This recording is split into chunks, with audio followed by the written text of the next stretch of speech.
आज का टॉपिक है राष्ट्रीय संप्रभुता के लिए घुसपैठ एक प्रमुख सुरक्षा समस्या के रूप में। क्योंकि यह ज्वलंत मुद्दा है, आजकल हम देख रहे हैं, ये राष्ट्रीय विमर्श का विषय बन चुका है। तो इसकी शुरुआत हम राष्ट्रीय सुरक्षा से करते हैं।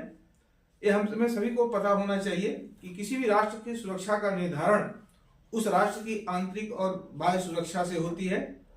दुर्भाग्य है कि भारत स्वतंत्रता के पश्चात से ही आंतरिक और बाह्य सुरक्षा को लेकर के काफी संघर्षरत रहा है। तो जहां एक और पड़ोसी देशों के साथ हमारे राजनीतिक संघर्ष के कारण बाह्य सुरक्षा समस्याएं गंभीर है, वहीं विभिन्न कारणों के चलते हमारी इंटरनल सिक्योरिटी चैलेंज भी लगातार गंभीर होती जा रही है। तो आज इस इंटरनल सिक्योरिटी चैलेंज में कई ऐसे कारक हैं जो राष्ट्र की आंतरिक सुरक्षा के लिए खतरा बना हुआ है, लेकिन इन सभी कारकों में जो सबसे प्रमुख चर्चा का विषय है वह है घुसपैठ। तो आज हमारा जो टॉपिक है कि घुसपैठ कैसे भारत की आंतरिक सुरक्षा को प्रभावित कर रहा है और क्या इसके दूरगामी परिणाम होने वाले हैं। जैसा कि हम जानते हैं, आए दिन समाचार पत्रों, इलेक्ट्रॉनिक मीडिया, प्रिंट मीडिया, तमाम मुद्दों को लेकर के चर्चाएं होती है घुसपैठ को लेकर के। तो सबसे पहले हम दो शब्दों को स्पष्ट कर लेना चाहते हैं। पहला है घुसपैठ और दूसरा होता है शरणार्थी।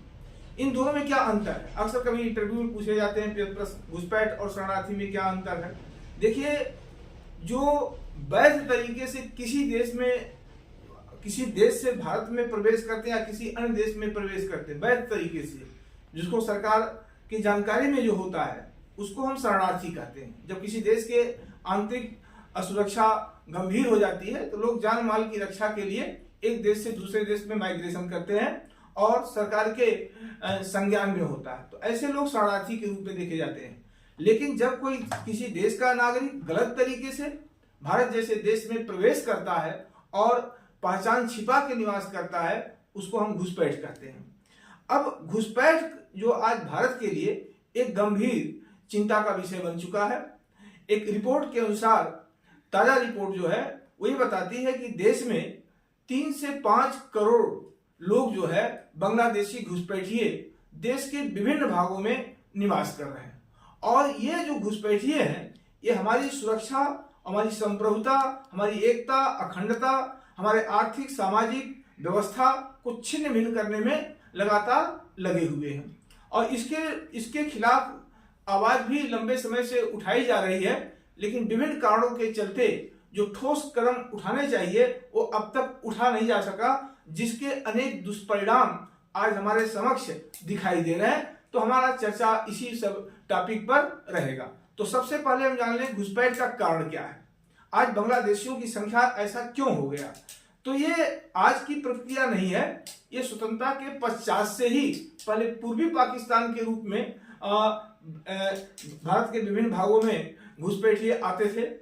और डॉक्टर अंबेडकर ने एक बार कहा भी था कि जब देश का डिवाइडेशन होना था तो उन्होंने कहा कि देश का डिवाइडेशन करते समय केवल भौगोलिक परिस्थितियों का ही डिवाइडेशन न किया जाए, जनसंख्या का भी, जो धार्मिक आधार पर है उनका भी विभाजन किया जाए। जो अल्पसंख्यक समुदाय के लोग हैं पाकिस्तान में, वो भारत में प्रवेश कर जाए और भारत के अल्पसंख्यक वो पाकिस्तान में चले जाएं। लेकिन इस चीजों को पंडित नेहरू ने अनसुना कर दिया था। तो आज उसका दुष्परिणाम भी हमारे सामने देखने को मिल रहा है। तो कहने का मतलब हमारा यह है कि हमारे देश में जो घुसपैठिए हैं, बांग्लादेशी घुसपैठिए हैं, अब उसमें रोहिंग्याई शरणार्थी और रोहिंग्याई घुसपैठिए भी आज उसमें सम्मिलित हो गए हैं। तो ये हमारे लिए गंभीर खतरा का विषय बन गया है। अब इस घुसपैठ का कारण क्या है? तो उसके कई कारण हैं। नंबर 1, इस घुसपैठ का कारण हम सभी जानते हैं कि भारत और बांग्लादेश की जो सीमा है वो सबसे अधिक लंबी है, 4096 किलोमीटर सीमा है। और ये सीमा का अधिकांश सीमा जो है, इस सीमा का अधिकांश भाग जो है दुर्गम क्षेत्रों से गुजरता है, दलदल भूमियों से, पहाड़ों से, पहाड़ियों से, घने जंगलों से। सीमा का वास्तविक निर्धारण नहीं हो पाया और इसका लाभ बांग्लादेशी घुसपैठिए बड़े ही छिप करके भारत में प्रवेश करते रहे हैं। और एक अनुमान है कि हर साल 4 से 5 लाख बांग्लादेशी घुसपैठिए भारत में प्रवेश कर रहे हैं। तो सीमा का खुला होना, सीमा का सही तरह से निर्धारण न होना और सीमा का दुर्गम क्षेत्रों से गुजरने के कारण घुसपैठियों को, बांग्लादेशी घुसपैठियों को भारत में आसानी से प्रवेश करने का तरीका मिल जाता है और उसी का दुष्परिणाम है कि देश के विभिन्न भागों में इनकी संख्या लगातार बढ़ रही है। दूसरा कारण क्या है? घुसपैठ का दूसरा कारण जो है वोट बैंक की राजनीति अर्थात तुष्टीकरण की नीति, जो अब किसी पार्टी का विषय नहीं है, यह राष्ट्र का विषय है। लेकिन हमारे राजनीतिक दलों ने घुसपैठियों को अपना एक बड़ा आधार बना लिया, वोट बैंक की राजनीति। मैं आपको एक स्टेटमेंट सुनाता हूं। कभी असम में, क्योंकि बड़ी संख्या में माइग्रेशन 1971 के भारत पाकिस्तान युद्ध के बाद हुआ था, तो बांग्लादेश से असम, त्रिपुरा से लेकर पश्चिमी बंगाल, झारखंड, छत्तीसगढ़, उड़ीसा ऐसे राज्यों में इनकी संख्या काफी बढ़ी। असम में इसका काफी प्रभाव देखा गया, बड़ी संख्या में बांग्लादेशी असम में प्रवेश किए। तो युद्ध के बाद इन घुसपैठियों को वापस करने की योजना बनाई गई, लेकिन असम स्टेट का एक लीडर था जो कांग्रेस का था, वह लीडर था दिव्यकांत बरुआ। दिव्यकांत बरुआ ने इंदिरा गांधी को समझाया कि ये घुसपैठियों को बने रहने दीजिए, इनके बने रहने से असम में कांग्रेस की सरकार हमेशा हमेशा के लिए बनी रहेगी, ये हमारे वोट बैंक का एक मजबूत आधार है। और इसके कारण बांग्लादेशी जो घुसपैठिए 71 के युद्ध में असम में प्रवेश किए थे, उनको वापस नहीं भगाया गया और उसका दुष्परिणाम आज हमें देखने को मिल रहा है कि 1971 के जनगणना के अनुसार असम में मुस्लिम आबादी 10.5% थी, जो 2011 की जनगणना के अनुसार इस आबादी 36% हो गई। कहने का मतलब हमारा यह है कि जो बांग्लादेशी घुसपैठी हैं, चाहे वो असम में हो, चाहे त्रिपुरा में हो, चाहे वो हमारे पश्चिम बंगाल में हो, झारखंड में हो, झारखंड में बड़ी समस्या के रूप में है। इनके चलते एक तो इनका माइग्रेशन बहुत तेजी से हो रहा और दूसरा इनके चलते हमारे देश में इस मुस्लिम जो जनसंख्या वृद्धि है वो बहुत तेजी से ग्रोथ कर रही है। तो उस क्षेत्र की डेमोग्राफी में बदलाव आ रहा, अर्थात मुस्लिम आबादी बढ़ रही है, वो बहुसंख्यक होते जा रहे हैं और शेष हिंदू और अन्य आबादी अल्पसंख्यक होते जा रहे हैं। तो जैसे जैसे इनकी एरिया बढ़ रही है घुसपैठियों की, वहीं पर सांप्रदायिक तनाव, हिंसा, लूटपाट, अपहरण ऐसी घटनाएं हो रही जो आंतरिक सुरक्षा के लिए एक गंभीर चुनौती है। तो कहने का आशय हमारा कि लंबे समय तक राजनीतिक दलों ने इन घुसपैठियों को अपना वोट बैंक का आधार माना है, चाहे वो असम का दिव्यकांत बरुआ हो, चाहे वर्तमान में पश्चिम बंगाल की मुख्यमंत्री ममता बनर्जी। हमें किसी नाम लेने से कोई संकोच नहीं है, जो सत्य है मैं उसी का उल्लेख कर रहा हूं। तो कई राजनीतिक दल है, आज दिल्ली में 6 लाख से अधिक बांग्लादेशी घुसपैठिए हैं और अभी एक रिपोर्ट आई है कि इन घुसपैठियों का बड़े तेजी से इनका आधार कार्ड, वोटर कार्ड बन रहा है, ताकि 2025 में जो दिल्ली का आम चुनाव हो वो एक विशेष समुदाय द्वारा एक विशेष पार्टी को इसका मत मिल जाए और उनकी सरकार बन जाए। तो बड़ा दुर्भाग्य विषय है कि हमारे पूर्वजों ने कभी सोचा नहीं था, जिस देश की एकता, अखंडता और संप्रभुता और स्वतंत्रता को प्राप्त करने के लिए उन्होंने संघर्ष किया था, और आज के राजनीतिक दल एक तुष्टीकरण के नीति के चलते सत्ता को पाने के लिए इतना घटिया राजनीति पर उतर आए हैं और यह देश का दुर्भाग्य है। तो इसका दुष्प्रभाव मैं अभी आगे चर्चा करने जा रहा हूं। तो सबसे बड़ा कारण है देश की सीमाओं का जो है सही तरीके से निर्धारण न होना, दूसरा वोट बैंक की राजनीति, और तीसरा जो सबसे बड़ा कारण है कि सीमा पार एक प्रकार से कुछ ऐसे संगठन हैं देश के अंदर जो बांग्लादेशी घुसपैठियों को बड़े आसानी से उनको भारत का पहचान दिलाने के लिए एक बड़ा गिरोह काम कर रहा है, और उन्हें आसानी से कुछ पैसे के लालच में उन्हें आधार कार्ड बन जाता है, उनका वोटर कार्ड बन जाता है, बिजली का बिल उनका तैयार कर लिया जाता है, उन्हें उनका जन्म प्रमाण पत्र बना दिया जाता है, और यह साबित करने की कोशिश की जाती है कि ये भारत के वास्तविक नागरिक हैं। लेकिन दुर्भाग्य यह है कि ऐसे लोग जो राष्ट्र के अंदर हैं उनकी संख्या बहुत अधिक हो गई है, और इसका दुष्प्रभाव यह है कि बांग्लादेशी नागरिकों और भारत के नागरिकों में भेद कर पाना बड़ा कठिन है, और ये हमारे लिए एक महत्वपूर्ण इंटरनल सिक्योरिटी चैलेंज के रूप में है। तो तीसरा यही है, एक समूह काम कर रहा है जो घुसपैठियों को भारत का नागरिक की पहचान दिलाने के लिए कार्य कर रहा है। तीसरा जो सबसे बड़ा कारण हमारा यह है, ये जो बिचौलिए हैं। बिचौलियों का मतलब हमारा क्या है? देखिए, कहने में थोड़ा अटपटा लग रहा है, लेकिन सत्य यही है कि जब रक्षक ही भक्षक बन जाएगा तो उस देश का, उस समाज का, उस परिवार का जो है कल्याण कोई कर नहीं सकता है। हमारे सीमा पर बहुत से ऐसे लोग हैं जो कुछ पैसों के लेकर के जो चाहे सीमा सुरक्षा में तैनात हमारे अधिकारी या जवान हो, वो पैसा लेकर के बांग्लादेशी घुसपैठियों को क्या कर रहे हैं, वो देश के अंदर भी घुसपैठ कराने में उनकी बड़ी भूमिका है और कुछ राष्ट्र विरोधी तत्व ये सब मिल करके कार्य कर रहे हैं। तो ये खेल आज का नहीं है, ये लंबे समय से चला रहा। राजनीतिक दल अपने लाभ के लिए काम कर रहे हैं और जो सीमा पर प्रहरी है वो अपने लाभ के लिए काम कर रहे हैं और जो देश के अंदर भारत को एक धार्मिक उन्माद फैलाने के लिए एक विशेष समुदाय के लोग लगे हुए हैं, वो अपने स्तर से काम कर रहे हैं और जिसका दुष्परिणाम यह है कि आज देखते देखते 5 करोड़ से अधिक बांग्लादेशी घुसपैठी भारत में प्रवेश कर चुके हैं। चौथा एक बड़ा कारण यह है कि इन घुसपैठियों के चलते जो स्थिति आज भारत में है वो काफी भयावह होती जा रही है। वो स्थिति 3 स्तर पे हम देखते हैं, आर्थिक, सामाजिक और राजनीतिक। क्या क्या प्रभाव है जरा इसको सुनिए। आर्थिक, जैसे मान लीजिए कि हमारे घर में व्यवस्था 4 लोगों के रहने की है, हमारे पास जो रिसोर्स है वो 4 लोगों का है और 6 बाहर से आ जाए तो घर की समस्या या घर की व्यवस्था छिन्न भिन्न होना तय है। एक तो भारत दुनिया का सबसे बड़ा आबादी वाला देश है, विश्व का 101 अरब 40 करोड़ की आबादी है, सबसे अधिक है।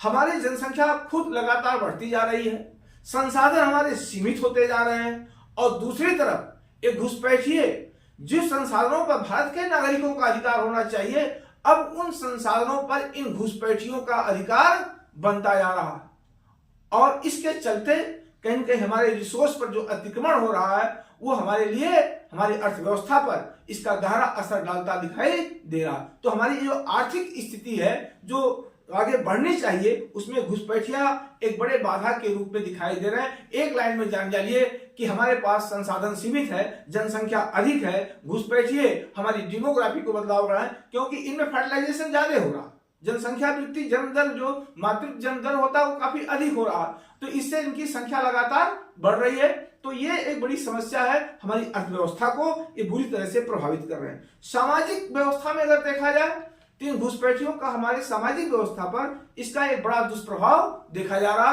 क्योंकि देखिए ये जो बांग्लादेशी घुसपैठिए हैं ये तो भारत के नागरिक है नहीं, तो भारत के जब नागरिक नहीं है तो भारत के प्रति इनके अंदर कोई मोह माया, कोई भारत के प्रति राष्ट्र स्वाभिमान इनके अंदर तो होगा नहीं। इनका एकमात्र कारण है कि भारत की सामाजिक ताने बाने को छिन्न भिन्न करना और वही आज देश में हो रहा। जहां भी देश में कहीं भी सांप्रदायिक दंगे हुए हो, गैंग रेप हुआ हो, लूटपाट भयंकर हुआ हो, सामूहिक नरसंहार हुआ हो, उसमें जब जांच आती है तो सबसे पहले यही पता चलता है कि इस नरसंहार में, इस गैंग रेप में, इस घुसपैठ में, इस हिंसा में बांग्लादेशियों का हाथ है। चाहे वो नूह का दंगा हो पिछले वर्ष जो है हरियाणा में हुआ, चाहे मुंबई में सामूहिक गैंग रेप का मामला हो, चाहे देश के विभिन्न भागों में सांप्रदायिक दंगे हैं, तो ये घुसपैठिए इन सब कार्यों में माहिर हैं, अर्थात वो भारत की सामाजिक व्यवस्था को भी छिन्न भिन्न करने में लगे हुए हैं। तो बड़ा चिंता का विषय है। कई बार संसद में इस मुद्दे को लेकर के उठाया जा रहा है, लेकिन दुर्भाग्य है कि जो ठोस कदम उठाना चाहिए वह अब तक हम नहीं उठा पाए। तो एक तो यह है कि हमारी सामाजिक व्यवस्था, आर्थिक व्यवस्था और राजनीतिक व्यवस्था को भी ये प्रभावित करते हुए दिखाई है। जैसा कि मैंने अभी आपसे कहा था कि घुसपैठिए भारत के राजनीतिक दलों का एक बड़ा वोट बैंक बन गया है। इस वोट बैंक के चलते उन्होंने तुष्टीकरण की नीति अपनाई। वो सबके विरोध में होंगे लेकिन घुसपैठियों के विरोध में वो नहीं एक शब्द बोल सकते हैं। क्यों? वो जानते हैं ये घुसपैठिए रहेंगे तो पश्चिम बंगाल में ममता बनर्जी की सरकार बनी रहेगी, ये घुसपैठिए रहेंगे तो झारखंड में कांग्रेस या उसके सहयोगी दलों की सरकार बनी रहेगी, और असम में रहेंगे तो असम में उनके समर्थक सरकार बनी रहेगी। तो जहां जहां है वहां निश्चित ही वहां की राजनीतिक व्यवस्था को भी ये क्या किया है, प्रभावित किया है। ये देश का दुर्भाग्य है कि राजनीतिक दल अपने सत्ता को प्राप्त करने, कभी अटल जी ने कहा था संसद में सत्ताएं आएंगी सत्ताएं जाएंगी, लेकिन राष्ट्र रहना चाहिए। शायद अटल जी के यह शब्द हमारे राजनीतिक दलों को रास नहीं आया या हमारे नेताओं को रास नहीं आ रहा। अगर रास आता तो राष्ट्र के विरोध में काम करने वाले जो घुसपैठिए हैं उनको अभी नहीं इसके पहले निकाल के बाहर कर दिया गया होता। लेकिन देश के स्वतंत्रता के इतने संघर्षों के बावजूद आज जो सामाजिक तानाबाना हमारा कमजोर हो रहा, उसमें घुसपैठियों की भूमिका काफी प्रमुख दिखाई दे रही है। तो हमारी आर्थिक व्यवस्था को प्रभावित कर रहे हैं, हमारी सामाजिक व्यवस्था को प्रभावित कर रहे हैं, हमारी राजनीतिक व्यवस्था को प्रभावित कर रहे हैं। अर्थात हमारे आर्थिक, सामाजिक, राजनीतिक जीवन में जो आज खलल पड़ रहा है, अस्त व्यस्त होता दिखाई दे रहा है, उसमें बांग्लादेशी घुसपैठियों का क्या है, बहुत बड़ी भूमिका है। अभी जब संसद में एनआरसी बिल आया, सीए बिल लाया गया, उसके विरोध में राजनीतिक दलों ने संसद से लेकर सड़क तक जाम करना शुरू कर दिया। ये वही लोग हैं जो बांग्लादेशी घुसपैठियों को अपना प्रमुख वोट बैंक मानते हैं। तो कहने का आशय हमारा यह है कि हमारे आर्थिक, सामाजिक जीवन में जिस तरह से ये घुसपैठिए काम कर रहे हैं, वो बड़ा दुर्भाग्यपूर्ण विषय है। अब इनका प्रभाव कहाँ कहाँ है? इनका प्रभाव सबसे अधिक बंगाल में है। आप समझिए, अब कश्मीर हमारे शांति, स्थिरता, सुरक्षा के लिए गंभीर समस्या रहा। हम कश्मीर समस्या का समाधान लंबे संघर्ष के बाद आज हमें दिखाई दे रहा है कि कश्मीर में अस्थायी शांति का सृजन किया जा सका है। लेकिन जैसे होता ना कि शरीर में कहीं एक फोड़ा होता है, तो एक फोड़ा अगर सही हुआ तो उसके स्थान पर दूसरा फोड़ा निकल आता है, अर्थात जीवन में फोड़ा ही फोड़ा रहता है। वैसे ही हमारे देश में इंटरनल सिक्योरिटी चैलेंज में अगर हम लंबे संघर्ष के बाद कश्मीर में अस्थायी शांति का सृजन कर पाए, तो आज पश्चिम बंगाल दूसरा कश्मीर बनता हुआ दिखाई दे रहा है। और पश्चिम बंगाल में जो उथल पथल, हिंसा, नरसंहार की जो घटनाएं घटित हो रही हैं, उसमें भारत का नागरिक नहीं सम्मिलित है, उसमें बांग्लादेशी घुसपैठिए हैं। तो इसे पर एक बड़ा दुर्भाग्य है कि घुसपैठियों के चलते ऐसी समस्याएं, और यही हाल झारखंड में है, यही असम में है, यही पश्चिम बंगाल में है, यही बिहार में है, उत्तर प्रदेश में है, हरियाणा में है, पंजाब में है, गोवा में। आज देश के विभिन्न भागों में घुसपैठियों की संख्या और उनका जो जीवन दर्शन है, वो देश की इंटरनल सिक्योरिटी के लिए एक गंभीर विषय है। तो इसके लिए सरकार ने कभी प्रयास भी कुछ किया था। प्रयास का मतलब यह है कि 1992 में, 91 या 92 में ऑपरेशन पुशबैक चालू किया गया था और बांग्लादेशियों की पहचान करके उनको बांग्लादेश भेजने का प्रयास किया गया। लेकिन अंतर्राष्ट्रीय दबाव और कुछ राजनीतिक दलों के दबाव के चलते सरकार को यह निर्णय वापस लेना पड़ा और उसके बाद फिर कोई प्रयास इनको हटाने के लिए नहीं किया गया। देखिए, आज विश्व में हर देश अपनी राष्ट्र की सुरक्षा के लिए सतर्क है। हम ये नहीं कहते कि भारत सतर्क नहीं है, भारत भी सतर्क है। लेकिन लोकतंत्र के नाम पर जिस तरह से राजनीतिक दल एक अपने तुच्छ स्वार्थ के लिए इन घुसपैठियों को आश्रय स्थल प्रदान किए हैं, उनका समर्थन किए हैं, ये बहुत दुर्भाग्यपूर्ण है। और इसका प्रभाव यह है कि वर्तमान में तो घटनाएं घटी रही, भारत में सांप्रदायिक तनाव, हिंसा, संघर्ष, ये सब घटनाएं तो हो रही हैं। लेकिन अगर इस पर लगाम नहीं लगाया गया, बांग्लादेशियों की वास्तविक पहचान करके उनके भूमि पर उन्हें वापस नहीं भेजा गया, तो निश्चित ही आने वाली पीढ़ी हमको माफ नहीं करेगी, क्योंकि हमारी आने वाली पीढ़ी इन घुसपैठियों के चलते उन्हें कई समस्याओं का समाधान करना।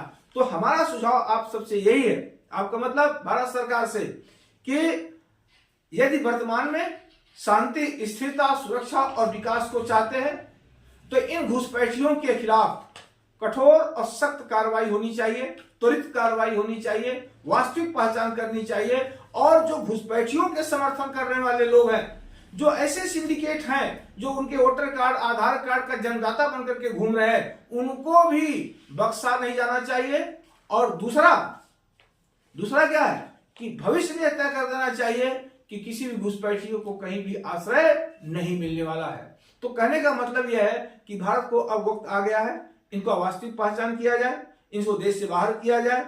इनके साथ किसी प्रकार का मानवीय, सारा मानवाधिकार का ठेका हमें लिए है क्या? भारत दुनिया का एक ऐसा देश बन गया है, शरण स्थल बन गया, जो चाहे वही कोई डाल पकड़ के लटक जाए? ऐसे नहीं होने चाहिए, क्योंकि अगर ऐसा होता है तो हमारी संप्रभुता के लिए खतरा है, हमारी आंतरिक सुरक्षा के लिए खतरा है। क्योंकि घुसपैठिए कभी वो राष्ट्रभक्त नहीं हो सकते हैं। राष्ट्रीय सुरक्षा, राष्ट्रीय विकास, शांति, स्थिरता भारत के नागरिकों से होगा, जिसके अंदर राष्ट्र भावना होगी, और घुसपैठियों के अंदर कभी राष्ट्र भावना नहीं हो सकती है। तो घुसपैठिया एक बड़ी गंभीर समस्या है, ये चिंता का विषय है। ये हमारे आर्थिक, सामाजिक, राजनीतिक जीवन को प्रभावित कर रहे हैं। तो मेरा मानना है कि इस पर ठोस कार्रवाई होनी चाहिए, क्योंकि जिससे राज्यों में शांति, स्थिरता लाई जाए, और जिससे देश की एकता, अखंडता और संप्रभुता की रक्षा की जाए, जिससे अपने सामाजिक व्यवस्था को हम सुचारू रूप से चला सकें, संसाधनों की संरक्षण कर सकें, आर्थिक व्यवस्था को आगे